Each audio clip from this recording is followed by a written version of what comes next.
What is up, guys? It's Shu here, bringing you another vlog. Today we're at Holly Hill Mall here in Burlington, North Carolina. It's going to be an interesting one because this is the first time ever that we're going to be having a convention in this area. It's also local, so I'll also say John and Mike McFarland, I welcome you here.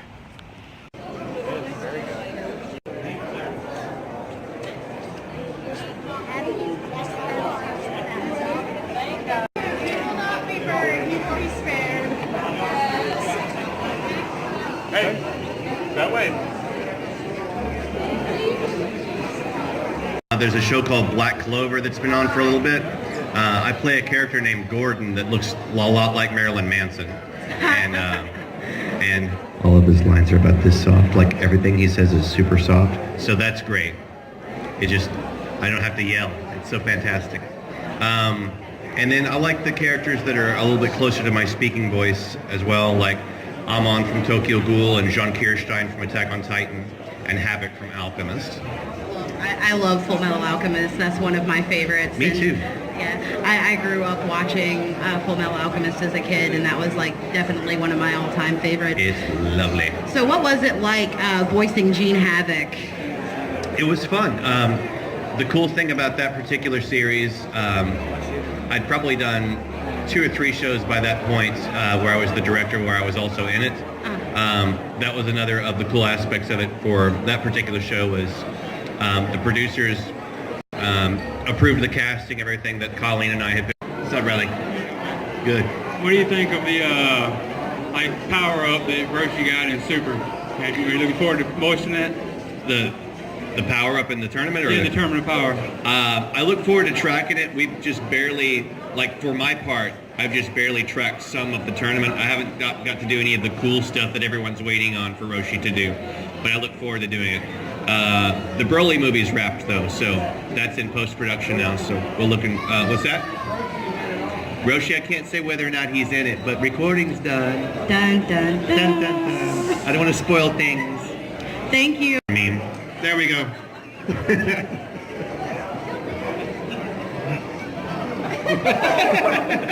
don't know what's going on. Thanks, Roshis. You guys are Thank awesome. you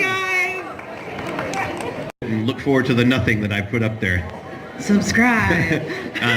I think, let's see, it's got the ice bucket challenge back when that was a popular thing, because I Gives had, me chills just thinking about it. I know, because it's very cool.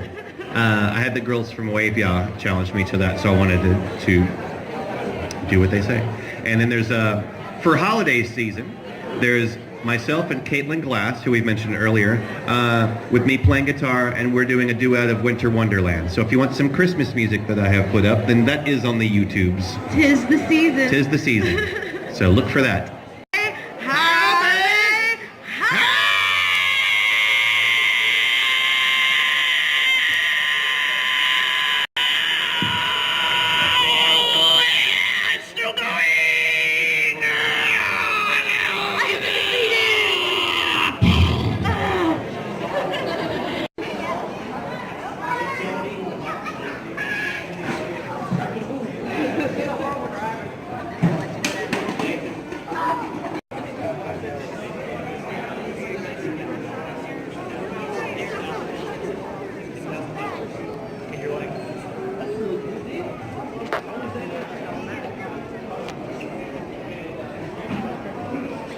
Money and I'll go back to school and things will be good. But later on you did get cast as the Red Ranger. What year did you class? 92. 92. So out of all of the Rangers, I know you got picked to be the Red Ranger, but is that your favorite color, or did you want to be another Ranger in particular?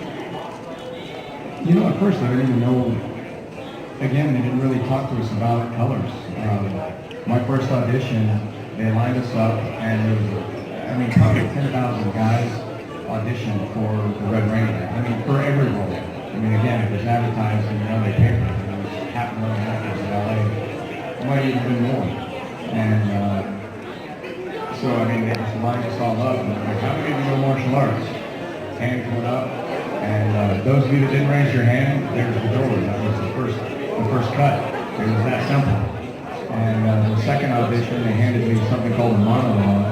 I mean, I was a sophomore. I just started my junior year in high school, and I had no idea what a monologue was. I wasn't an actor. So I read this monologue, and it was, so how many of you have seen the unaired pilot? Or, I mean, none of them were hard to film. I mean, really, I mean, there were days where we spent like, there'd be 2 or 3 day periods where all we did were fight scenes. You know, where it was 12 to sometimes 16-hour days of just straight filming, and it was tons of fighting. So I mean, the physical condition that we were in was insane. And I mean, the producers half the time wouldn't let me keep clothes on. I mean, they would cut the sleeves off half the time. I didn't have a shirt on. The producer was a cougar.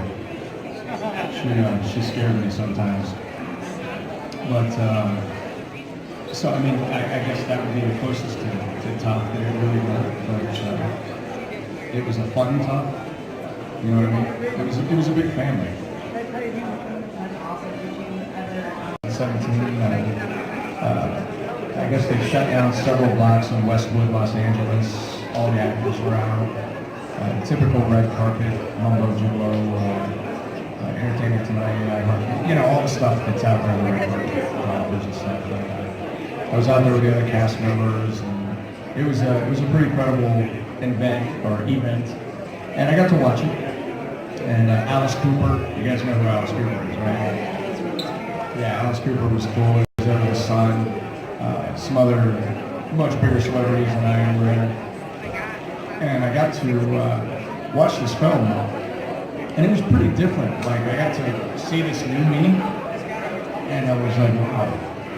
You know, number one, I have respect for this guy, because if I'd ever been hired to, think about if I picked you to go back and do the original Captain Kirk, or you to go back and do the original Spider-Man, or you to go back and do the original Batman, knowing what everybody thinks about those characters and all the fandom that follows those characters, and now you today have to go back and recreate it, is that not a little bit of pressure? Would you not feel that? So this guy, after 25 years,